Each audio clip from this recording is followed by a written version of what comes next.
He was a quiet man with a haunted past. His son, a little boy in a wheelchair, still searched for light after losing his mother. Date after date, no one truly saw them. Until one woman walked in, not with promises, but with a single daffodil. And everything changed. This isn't just a love story. It's a story of being seen, of second chances, and of building something beautiful from silence. If you're new to the channel, don't forget to subscribe, like the video, and tell us where you're watching from. Now let's jump into the story. Under the soft light of early spring, a small cafe beside a quiet lake hummed with life. Forks tapped plates, coffee cups clinked gently, and distant laughter floated in the air. But at one table, by the window, silence rested heavy. Nolan Reed sat across from his 6-year-old son, Elliot. The boy's small hands lay in his lap, unmoving, while his wheelchair stood still beneath him. Nolan stirred his coffee without drinking it. His eyes were distant, lost in thought. "They don't like me," Elliot said quietly, breaking the silence. Nolan blinked, pulled back to the moment. He tried to smile, but his face only managed a shadow of one. "That's not true, buddy. They just didn't really see you." Elliot tilted his head slightly. "They looked at my chair before they looked at me." Nolan had no reply to that. He knew it was true. It had been the third meeting like this in just 1 month. A different woman each time. Polite, interested in Nolan, but distant from Elliot. They asked about his past, his work, even his favorite vacation spots, but never about Elliot's drawings or his dream of becoming a pilot with a rocket that rolled on wheels. Each time, Elliot noticed. Each time he left a little quieter.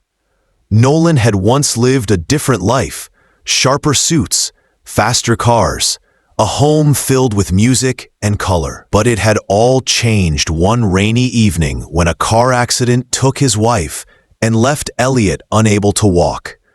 Nolan survived physically, but the loss left a hollow space nothing could quite fill. Sometimes, Elliot's laughter would echo through that space, briefly warming the air again. A few weeks after his birthday, Elliot had asked their housekeeper, "How can I help Daddy smile again?" Not long after, with her help, he created a simple online post. No photos, no job titles, just honest words. "Quiet dad, big-hearted boy, looking for someone who sees the small things." Nolan had laughed when he read it. Then he cried. Then he agreed. He started showing up for these meetups, not as a former architect, not as a man of status, but as a dad. A real one. Jeans, old sneakers, paint stains from Elliot's dinosaur art still clinging to the soles. Today was supposed to be another quiet attempt, one more chance. But after the woman had come and gone, smiling, chatting, but never once asking Elliot his name, hope began to slip from Nolan's fingers again. "Maybe we stop trying," Elliot said, still staring at the half-eaten pancake in front of him. Nolan reached over and placed his hand on his son's. "We keep trying until it feels right, not perfect, just real." Elliot was quiet for a moment. Then he looked up and asked, "Do you think Mom would want you to be alone forever?"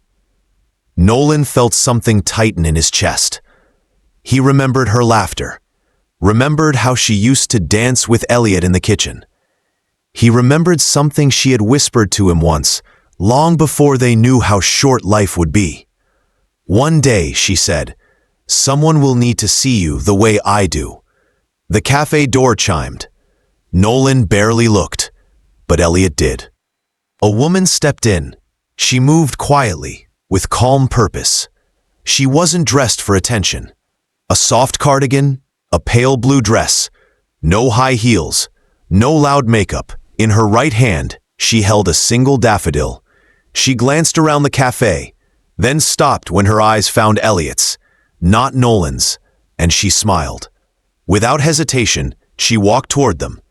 When she reached the table, she didn't speak to Nolan. She knelt beside Elliot's wheelchair and gently held out the flower. "For the bravest boy in the room," she said softly. "I thought you might like something sunny today." Elliot stared at the flower, then at her face, then back again. His small fingers hovered, unsure. She waited, patient. He took the daffodil. Slowly, carefully. "Thank you," he whispered. Nolan hadn't moved. The woman finally stood and looked at him. "Hi," she said. "I'm Hannah. I saw the post." Nolan stood, offered a handshake. "I'm Nolan. This is my son, Elliot." "Nice to meet you, Elliot," Hannah said again, this time looking only at the boy. "I hope you like muffins. I almost bought a dozen." Elliot giggled. He looked up at his dad, eyes brighter now. Nolan gestured to the seat. "Please, join us." "Tea's on the way," she said, sitting down with a relaxed ease. "But thank you." As her tea arrived, she thanked the waitress and turned right back to Elliot.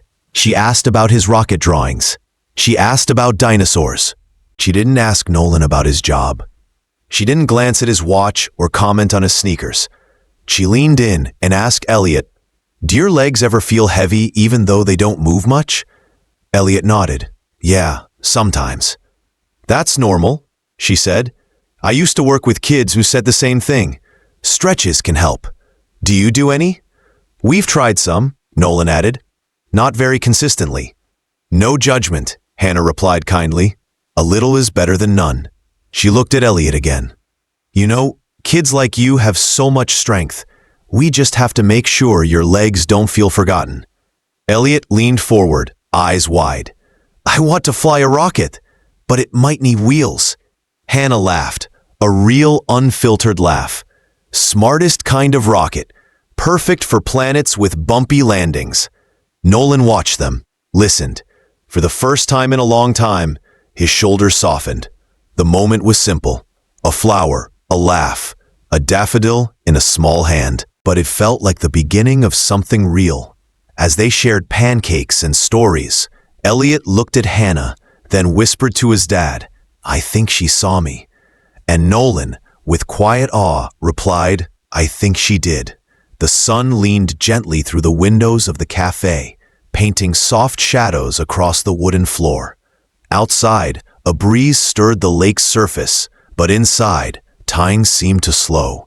The clatter of dishes faded into the background, replaced by soft voices and the warmth of something unfamiliar. Nolan watched from across the table as his son, Elliot, leaned closer to Hannah. They were deep in conversation, talking about rockets with wheels and planets made of chocolate. Elliot's eyes sparkled in a way Nolan hadn't seen in months. Hannah didn't rush. She didn't talk over Elliot or finish his sentences. She listened, really listened.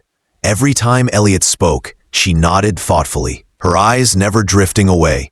"And if I can't use stairs in my rocket," Elliot said, "I'll build an elevator inside, with buttons that light up." Hannah grinned. "That's brilliant. Astronauts need smart ideas like that, especially the ones who explore new planets." Nolan rested his arms on the table, still unsure whether to smile or just breathe in the moment. Every woman they'd met before had been polite, but polite wasn't the same as present. Hannah wasn't trying to impress anyone. She was just there. When the waitress arrived with their order, Hannah helped slide the plate toward Elliot. Pancakes, chocolate milk, and a shared basket of muffins. "These are for refueling," she said, handing Elliot one of the warm muffins. "Every rocket needs good fuel." Elliot giggled and took a big bite. Nolan offered, "Can I get you anything else?" "This is perfect," Hannah replied. "Thank you." For a few quiet minutes, the three of them ate without pressure. The kind of quiet that doesn't feel awkward. It felt like peace, slowly filling in spaces they didn't know were empty. Then Elliot dropped his spoon. It clattered loudly on the floor. He froze. His body tensed, and his eyes darted to the spoon like it had betrayed him. Nolan began to rise, ready to help. But Hannah was quicker. She stood, bent down without hesitation, picked up the spoon, and set it gently on a napkin.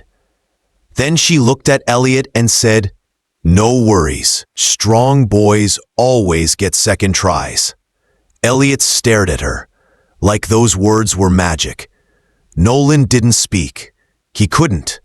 He just sat there, watching as his son slowly smiled again. Hannah returned to her seat as if nothing had happened. But everything had. They talked more. About school, about favorite snacks, about Elliot's plan to build a telescope out of paper towel tubes. Hannah asked questions and listened like every answer mattered. Nolan finally joined the conversation, adding his own stories. Stories about how Elliot once tried to paint their dog blue to make it look like a space creature. Hannah laughed and nearly spilled her tea. "He's got a wild imagination," Nolan said. "The best kind," Hannah replied. "It means he sees the world differently. That's a gift." After a while, Hannah checked her watch. The sun had shifted higher in the sky. "I should get going," she said softly. She reached into her bag and pulled out a small paper sack. "What's that?" Elliot asked. "Fuel," she said with a smile, "for later rocket missions." She handed it to him. Inside were 2 chocolate chip cookies and a folded note. Elliot held the bag carefully, like it was treasure. "Thank you," he said. Hannah knelt beside him one last time. She wiped a small bit of syrup from his sleeve and looked into his eyes. "You keep dreaming," she said. "Jetpacks, space rockets, planets with stairs." Nolan stood and walked her to the door. The afternoon sun poured across the sidewalk like a golden carpet. "Can I give you a ride?" he asked. She shook her head gently. "I walk to clear my mind. It's a good day for walking." He nodded, unsure of what else to say. "Thank you," he said finally, "for being here, for him." She looked at him, and then at Elliot through the window. "I saw the post," she said, "and I knew I needed to come." She stepped outside, waved once, and walked away. Her steps were steady, her pace unhurried. Nolan watched her disappear down the path. She didn't look back. She didn't need to. Inside the cafe, Elliot pressed his nose to the window, eyes following her. "She walks like she's not in a hurry," he whispered. "Not many people do that anymore," Nolan replied. Later that evening, as Nolan helped Elliot into his pajamas, his phone buzzed. A message from Hannah. "Elliot made me promise to save the frosting for Rocket Foo. Tell him it's safe and stored." Nolan smiled. Then he typed a reply. "We'd really appreciate your advice on stretches. He's already asking if you'll come back." He waited. The response came quickly. "I'd love to." That night, as Elliot drifted off to sleep, the daffodil lay in a cup of water by his window. It stood tall, bright against the dim light. Something had changed. Not everything, not overnight, but something. And sometimes, that's all it takes. A few weeks after Hannah's quiet visit to the cafe, life for Nolan and Elliot began to shift. It wasn't a dramatic change. It was the kind that crept in softly. Extra laughter during breakfast, fewer sighs from Nolan, and more doodles from Elliot on the kitchen counter. Hannah started coming by once or twice a week. She brought homemade cookies, books about space, and little stretching routines she used with her students. Sometimes they painted. Sometimes they talked. ... Other times, they just sat together in the backyard, letting silence be enough. It was simple. It was kind. But simple things don't always stay quiet. One Saturday afternoon, they went to a nearby park. Elliot, in his wheelchair, zoomed between trees with Hannah jogging beside him, cheering him on like he was running a race. Nolan trailed behind, smiling, holding their bag of snacks and drinks. A stranger with a camera snapped a photo. No one noticed. 3 days later, that photo appeared online. A headline above it read, "Wealthy widower spotted with young teacher and child. Fairy tale or fame?" But then, messages started showing up at her work. Parents emailed the preschool. People waited outside her small apartment, taking pictures whenever she stepped out. Nolan called, confused. Hannah didn't answer. She read every message with a heavy heart. She had grown up protecting someone who couldn't protect themselves. She knew how fast the world could turn cruel. Hannah thought about Elliot, his soft smile, the way he clutched the daffodil. And she made a decision. She disappeared. No text, no call. She deactivated her account, changed her number, and waited for the noise to pass. But it didn't. Nolan's messages stayed unread. He tried calling, then driving past her building. Nothing. At home, Elliot sat quieter than usual. He picked at his dinner and didn't laugh at his favorite cartoons. One evening, he wheeled up beside Nolan on the couch, holding the flower Hannah had once given him. "Did I do something wrong?" he asked softly. "Did she leave because of me?" Nolan's chest ached. He pulled Elliot close. "No," he said. "Not you. Never you." That night, Nolan didn't sleep. He stared at the ceiling, thinking about all the ways the world had become too loud, too fast, and too cruel. By morning, he knew what he had to do. He packed a small bag, placed Elliot's sketchbook inside, along with 2 snacks and the daffodil, still pressed between soft paper. They drove across the city, quiet the whole way. When they pulled up outside Hannah's building, Nolan saw her small apartment window, the curtains drawn. He knocked. No answer. He knocked again. Then, through the peephole, Hannah's eyes appeared. She saw Elliot first, sitting in his wheelchair, holding the daffodil. The door opened slowly. Hannah stood in the frame, eyes red, hair tied back, sweater loose. She looked tired. "I'm sorry," she whispered. Nolan didn't speak right away. Elliot held up the daffodil with both hands. "You forgot your flower," he said. Hannah's hand covered her mouth. Tears spilled over. "I just wanted to protect you," she said. "Both of you. I thought maybe if I left, the noise would stop." "It didn't," Nolan said. "It only got louder without you." Hannah knelt in front of Elliot. He reached out, touching her sleeve gently. "I missed you," he said. She nodded through tears. "I missed you too. I didn't leave because I stopped caring. I left because I cared too much. I thought my love wasn't enough to shield you." "You don't have to shield us," Nolan said. "You just have to be with us." They stood together in that small hallway, quiet again. This time, not the silence of fear, the silence of something honest. That evening, back at home, Nolan made a different kind of post. Not a press release, not a public statement. Just a photo.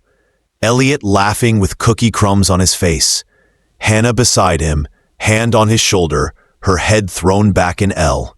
Nolan behind them, hand resting on both of theirs. The caption read, "This is my family. Not perfect, but perfect for me." She didn't come to be seen. She came and saw us when we were invisible.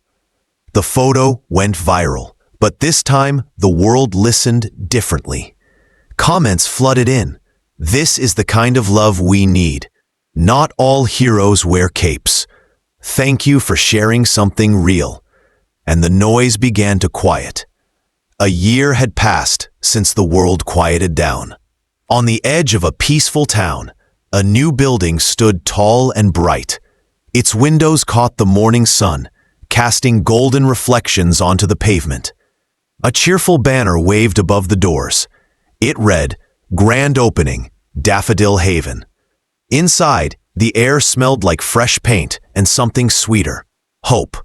Walls were decorated with drawings from local children.